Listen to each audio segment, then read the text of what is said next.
Good morning. I'm Dr. Anamika Singh from District Institute of Education and Training, Moti Bagh. And I have in this panel discussion, I have Dr. Bandita Mohanty from Diet Keshivpuram. Another faculty, I have an expert from Diet Dilshad Garden, Dr. Sunil.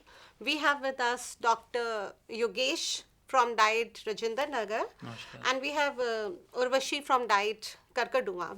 They all are the experts from ICT department, and we have a very good initiative taken by Diet Rajinder Nagar on art integrated learning, and Dr. Yogesh has been a part of it since its inception. So, Dr. Yogesh, would you like to brief about this initiative you have started?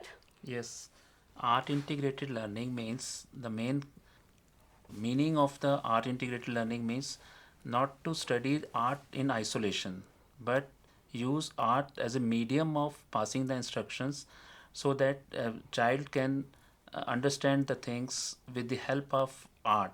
It is not that art is studying alone, but it is an integral part of the teaching and learning process. Yeah, I would like to know something. How did you start this project? Actually, this project was started in way back in 2012 with the help of DEA, Department of Education in Art and Aesthetics, NCRT, Diet Rajendra Nagar, and this was implemented initially in 20 SDMC schools, South Delhi Municipal Corporation schools, and we have trained 40 teachers of that, and that was a great successful in that, and after that, this project was also implemented in pre-service also in Diet Rajendra Nagar, and our trainees use this pedagogy in their school experience programs also. So this is a great benefit on these students' personality. Yogeshi, you said that art was integrated with different subjects. Like all the subjects of teaching, do you mean? हमारे जो national curriculum framework है उसमें भी कहा गया है कि art को ऐसे अलग से सब्जेक्ट में नहीं वो करना है, उसको इंटीग्रेट करना है सब्जेक्ट्स के साथ, बाकी सब्जेक्ट्स के साथ। तो इसमें आर्ट का मतलब सिर्फ ड्राइंग और कलरिंग से नहीं है, जितनी भी आर्ट फॉर्म्स हैं। और आपको जैसे आइडिया होगा कि India is a enrich culture of art and aesthetics. So उस जो डिफरेंट कलाएं हैं उनको यूज़ करके बच्चों को कैसे हम जो उनकी स्टडी है इंटरेस्टिंग बना सकते हैं, वो इस प्रोजेक्ट का मेन पार्ट है। कलाएं मतलब डांस, डांस, ड्रामा। ड्रामा और कठपुतली और कलरिंग So, और so you mean to say कि हम उसको scholastic as well as co-scholastic areas में भी integrate कर सकते हैं to make the teaching learning more effective effective. and meaningful? और इस प्रोजेक्ट को हमने करते हुए जो हमने म्यूनिसिपल कॉरपोरेशंस के स्कूल्स में साउथ दिल्ली में इम्प्लीमेंट किया था इनिशियली 40 स्कूल्स में, तो हमने देखा है वहाँ पे हमारे पास इसका प्रूफ भी है कि बच्चों की अचीवमेंट बढ़ी है, बच्चों का जो ड्रॉप आउट रेट है वो कम हुआ है, और बच्चों की अटेंडेंस जो है वो स्कूल में बढ़ी है। क्यों? क्योंकि बच्चे अपनी टीचर्स के साथ पूरी की पूरी एक्टिविटी में इन्वॉल्व रहते हैं। अब आप देखेंगे कि छोटे बच्चे जो हैं वो हर समय कुछ ना कुछ करते ही रहते हैं, कुछ ना कुछ एक्टिविटी करते रहते हैं, दौड़ना, भागना, कलरिंग, सामान इधर से उधर रखना, ये सब करना। तो क्यों ना उसकी बच्चों की इस कला को अगर हम अपनी टीचिंग लर्निंग में यूज़ करें, उनसे कुछ बनवाएं, और वो जो हम आर्ट से बनवाएं वो कंसेप्ट बेस हो। हमारा जो वो है जो स्टडी है, जो हमारा टॉपिक है, उससे रिलेट करवाएं, तो बच्चे कहाँ से कहाँ तक पहुँच सकते हैं इसको, और कंसेप्ट भी उनको आराम से समझ में आ सकता है। योगेश जी, आपने जैसे बोला कि टीचिंग लर्निंग प्रोसेस में हम इसका यूज़ कर सकते हैं, तो टीचिंग लर्निंग प्रोसेस की आप बात कर रहे हैं, तो क्या हिंदी और इंग्लिश लैंग्वेजेस में भी इसका बच्चों के साथ यूज़ किया गया है? हाँ, देखिए हमारे पास एक स्कूल था साउथ दिल्ली म्यूनिसिपल कॉरपोरेशन का, तो उसमें जो टीचर्स थी वो, हम छोटी क्लास में फर्स्ट सेकंड क्लास की बात कर रहा हूँ मैं, उसमें जो टीचर थी वो हिंदी की वर्णमाला पढ़ा रही थी, क ख ग और स्वर व्यंजन। सो उसमें उसका पढ़ाने का तरीका था उस टीचर का, वो था एक कविता के माध्यम से।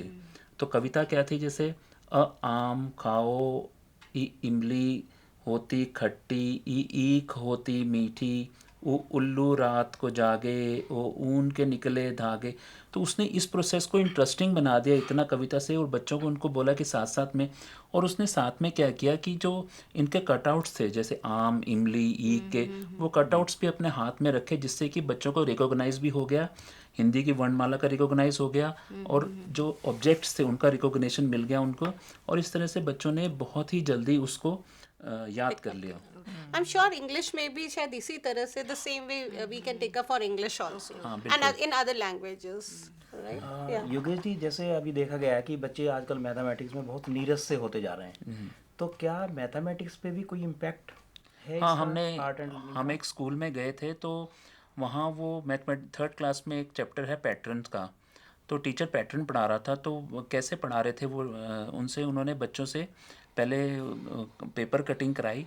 पेपर कटिंग में पहले एक ट्रायंगल कट कराया, फिर एक स्क्वायर कट कराया, फिर एक सर्कल कट कराया, और एक कागज़ की कैप बना दी। जो हमने टीचर्स की ट्रेनिंग करी थी उसमें हमने टीचर्स को कैप बनाना सिखाया था कि how to make the cap from the waste. तो वो उसने बच्चों के सिर पे रखी, और बच्चों के सिर पे रखने के बाद उसने जो फिगर्स बनाई थी बच्चों ने, ट्रायंगल, स्क्वायर, सर्कल, वो उनकी कैप पे चिपका दी। और ऐसा करने के बाद उन्होंने उसको बारी बारी से पहले स्क्वायर को खड़ा किया, फिर ट्रायंगल को खड़ा किया, फिर सर्कल को खड़ा किया। उसके बाद फिर अब क्या आएगा, उन्होंने आर्ट इंटीग्रेटेड लर्निंग का सबसे बड़ा जो प्लस पॉइंट है वो ये है, बच्चे करके सीखते हैं। तो बच्चों ने अपने आप बोला कि नहीं सर, इसके बाद अब स्क्वायर आएगा ताकि हमारा जो पैटर्न है वो कंप्लीट हो जाए। उसके बाद बच्चों ने बोला हमारा ट्रायंगल आएगा, उसके बाद जो है वो सर्कल आएगा। और उसी दौरान एक महिला अध्यापिका भी खड़ी थी, तो एक बच्चे ने उठ के बोला, मैडम आपके जो सूट पे कलर है ना उसमें भी एक पैटर्न है।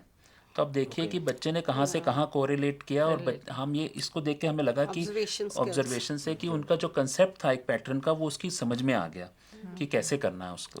So Yogesh ji, is it only possible in primary education or it is working out also good in for upper primary and senior classes? देखो, हमारा जो इम्प्लीमेंटेशन है अभी तक प्राइमरी क्लासेस में ही है, लेकिन अभी काम चल रहा है उस पे भी कि हम सीनियर सेकेंडरी क्लासेस में इसको कैसे इम्प्लीमेंट कर सकते हैं।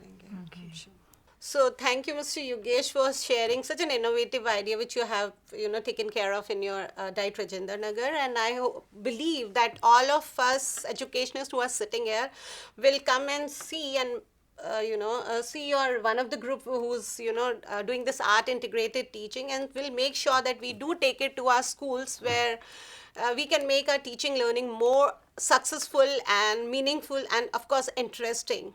So I thank all the participants and experts here from different departments of SCRT and Diet. Thank you so much. Thank you. Thank you. Namaste.